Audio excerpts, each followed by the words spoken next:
Oke, sebelumnya Assalamualaikum warahmatullahi wabarakatuh.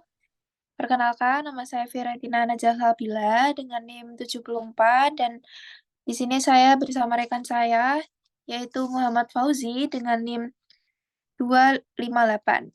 Di sini kita berdua nanti akan mempresentasikan komunikasi dan teknologi.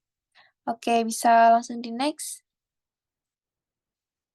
Nah, komunikasi dan teknologi ini sangat-sangat tidak bisa dihiraukan lagi ya kecanggihan dan teknologinya yang sangat maju di era globalisasi ini.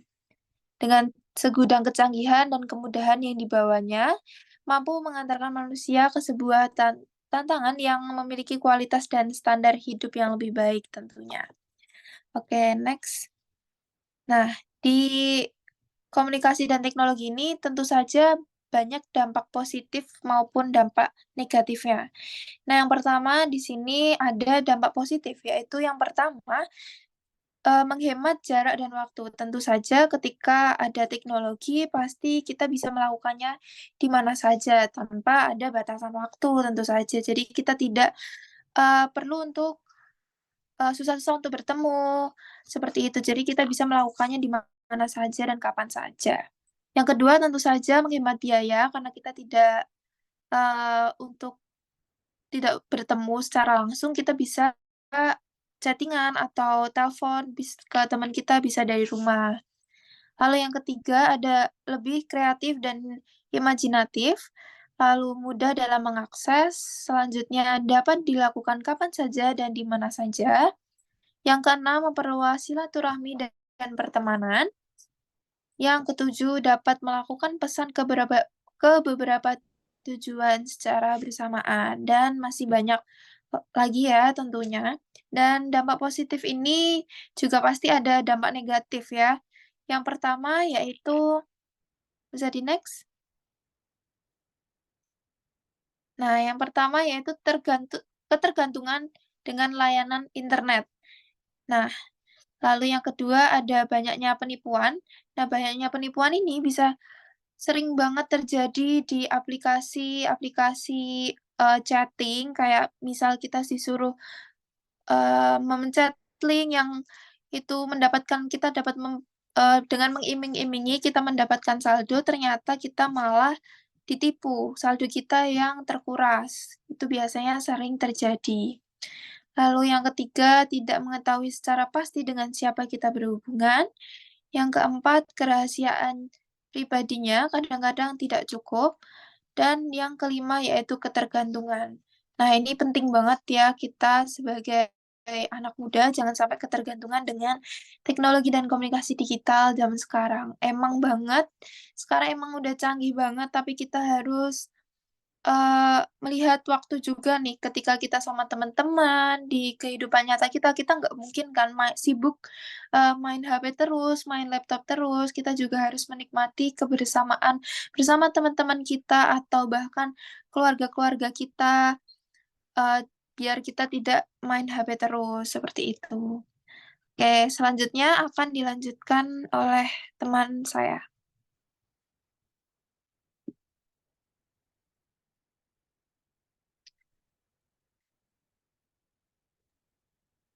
Oke, selanjutnya ada hubungan dan komunitas online. Uh, Peran teknologi yang ada menjadikan salah satu faktor yang membuat kedekatan anggota komunitas.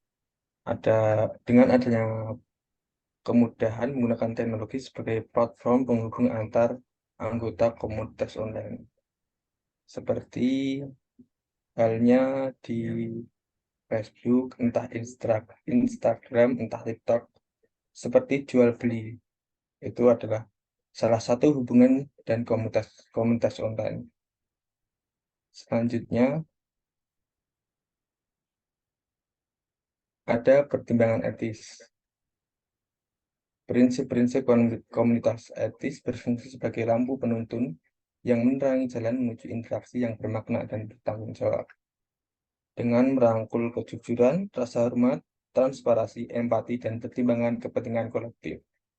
Komunikator menjunjung tinggi nilai-nilai yang mendukung komunikasi yang efektif di dunia yang beragam dan saling berhubungan. Komunikator dengan menggunakan teori etika seperti deontologi dan moralitas kebajikan untuk membuat pilihan moral.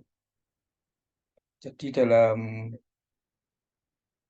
hubungan dalam suatu komunitas, dalam menerapkan penggunaan teknologi itu harus mempertimbangkan etis, seperti halnya tutur kata dalam kita mengetik sebuah kata dalam media sosial. Kita harus bertanggung jawab apa yang kita katakan di media sosial tersebut. Kurang lebihnya seperti itu. Selanjutnya ada deontologis, yaitu sebagai landasan perilaku etika. Etika deontologi menekankan tugas, hak, dan aturan moral. Dalam komunikasi, deontologi yang mengarahkan komunikator untuk mengikuti prinsip dan kode etik. Menurut prinsip-prinsip deontologis, komunikasi harus jujur, menghormati otonomi seseorang, dan melindungi hak mereka, terlepas dari tekanan eksternal atau daya pikat keuntungan.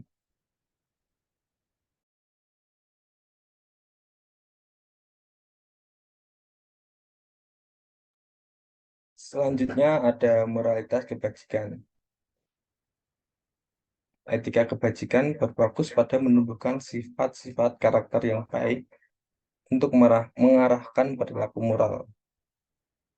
Teori ini menekankan pengembangan sifat komunikator seperti kejujuran, empati, dan integritas.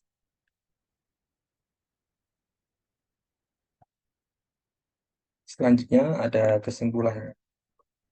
Kehadiran teknologi komunikasi dan informasi dengan segudang kecanggihan dan kemudahan yang dibawanya mampu mengantarkan manusia ke sebuah tatanan yang memiliki kualitas dan standar hidup yang lebih baik.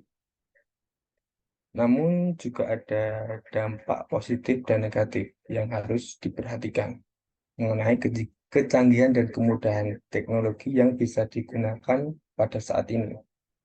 Jangan sampai teknologi yang sudah canggih sekarang malah membuat kita semakin tidak terkontrol. Maka dari itu, komponen etika penting dalam komunikasi digital tidak dapat diabaikan.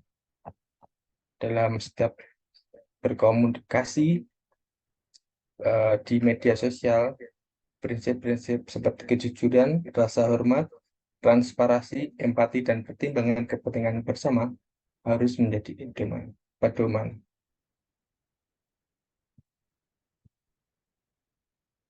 Begitulah kurang lebih komunikasi dan teknologi untuk perkembangan sekarang atau cara kita menerapkan pada kehidupan.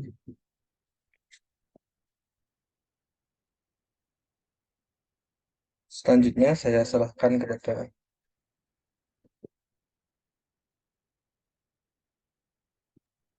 Oke, baik. Segitu saja presentasi dari kita mengenai komunikasi dan teknologi.